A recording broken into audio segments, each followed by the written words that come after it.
All right, hello everyone. Now on day 14 of our Advent reading through the book of Isaiah. And so we are chipping away slowly but surely. And we left off as the last reading was becoming more narrative oriented, but there was still quite a bit of poetic as well as prophetic aspects that were peppered in. Um, less judgment, more optimism. Hezekiah was concerned about the peace of Jerusalem. And now we go into chapter number 40, and we hear and we read some of the most compelling poetic language in all of Scripture, where the voice and oracle of woe has been. Now we hear the oracle of weal, W-E-A-L. Comfort, comfort my people, says God. Speak kindly to Jerusalem and tell her the time of warfare is over. The punishment is complete. And here we have a well-known verse, and verse 3, a voice cries out, in the wilderness, clear a way for the Lord. And so we go to the Gospels, and this verse is attributed to the person and ministry of John the Baptizer. And so I have said that here, the book of Isaiah, it has a forward-looking perspective for the time of their people, coming out, going into war, going into exile, then being able to return back to their homeland. However, it's even more forward than that. It looks forward to the time of Christ here in this verse that's associated with John the Baptist, and Luke brings this out very well. A considerable part of this. Every valley must be elevated, and every mountain and hill leveled. The rough terrain will become level, the rugged landscape a wide valley. And so here is another example of the reversal of things, the reorder, the reconstitution, reinstitution, reorganization even, that God is going to do in this world. It's been more prominently applied by way of of concrete language toward the proud and the mighty and the high. And here, in some of that same idea, we find it here. The mountains are going to be leveled, and the valleys are going to be raised up. Things are going to look differently. We find throughout the Scripture, Old and New Testament, a lot of imagery of things that are going to happen to the earth. And some of this imagery that we find in the New Testament, as well as some in the Old Testament, some teachers have taken this that God is really going to wreck this world. For example, in the Epistle of Peter in the New Testament, it talks about the earth on fire and burning up, and there's other imagery used, and some have taken this as being God's going to send fire to the earth, burn it all up, judge it, and be done with it. And I don't believe that that's exactly what the language is trying to convey. It's a bit more abstract than that. It's an imagery. There's poetry here in motion. The things usually throughout the prophetic voices of Scripture into the ministry of Christ, there's an unveiling over time, and it takes time to be able to see how all of this is unveiling. And so it is the same in our lives. And so how it is that there's a reshape and restructure, all of this is witnessed over time. The splendor of the Lord will be revealed, and all people will see it at the same time. And as it continues, it says, all people are like grass. The grass has its season, It comes and goes, but the decrees of God are what last forever. Here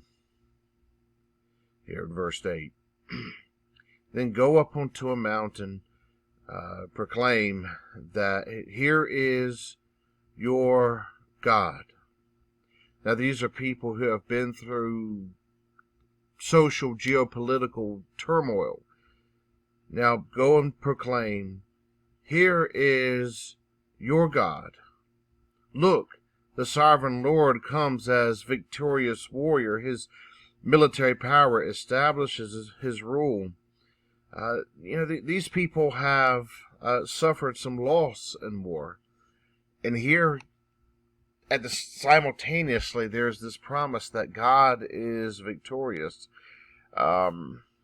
Something doesn't exactly correlate, but the poetry, it has this deep emotion that things are better during this time, and things are going to get better. But again, I believe so much of this, it speaks to that permanent Israel, that permanent Jerusalem, that permanent temple that I believe that we've been reading here by the words of Isaiah through the design of God. All right, now let's move over into chapter 41. There's this voice for all people to hear from coast to coast that God is strong and that God reigns. And then here the subtitle beginning in verse 8, the Lord encourages his people. Here he says, you I'm bringing back from the earth's extremities, have summoned from remote regions. The people had scattered out, but now they're being brought back home again. Now, this is very indicative of the ministry of Christ, and as we've walked through Luke together, something that we all understand a bit better. Here, Jesus calling the exiles to return home, the social outcasts back home. This continues to be very, very forward-looking as well as immediate-looking for these people. I have chosen you and not rejected you. Don't be afraid. Don't be frightened. I am your God. So even when there was judgment, there's this idea here that God has chosen these people and not rejected them.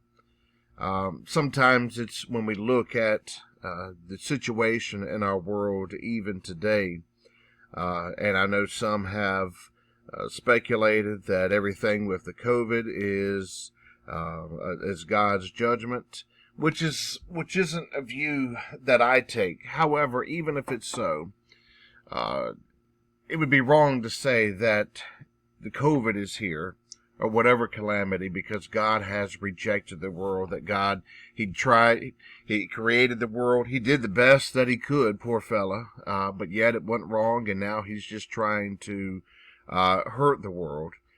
No, there's this idea here for these Hebrews, as much as they have felt rejected, undoubtedly, that God is embracing them. And here in this latter part of this same chapter 41, we see this theme that we've seen again and again in Isaiah. Here the oppressed and the poor, they look for water, but there's none. Their tongues are parched from thirst. But I, the Lord, will respond to their prayers. I, the God of Israel, will not abandon them. I'm going to give them streams to flow, pools of water. All right.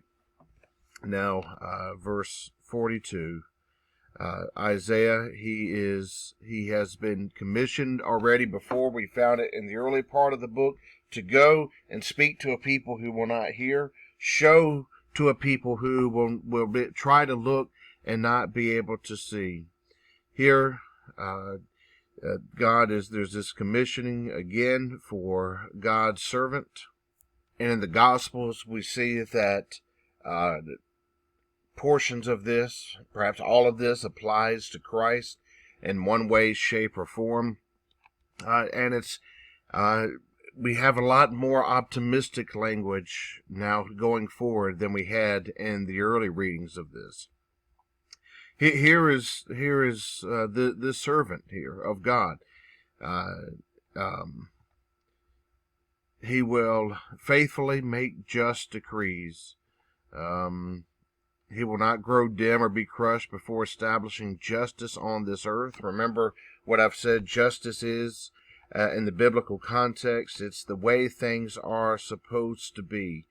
And here, later on, a light to the nations, opening blind eyes, to release prisoners from dungeons, those who live in darkness from prisons. Jesus identifies with this language early in Luke's gospel when he is giving his sermon at Nazareth, even though he doesn't directly quote from here. Here, verse 10, sing to the Lord a brand new song. There's optimism going forward. Things are new.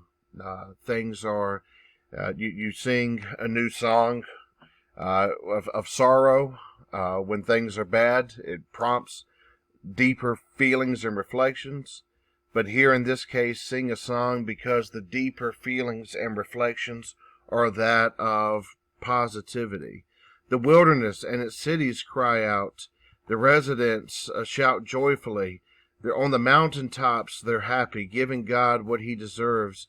They're praising him in the coastlands because the Lord is a hero, like a warrior who inspires himself into battle.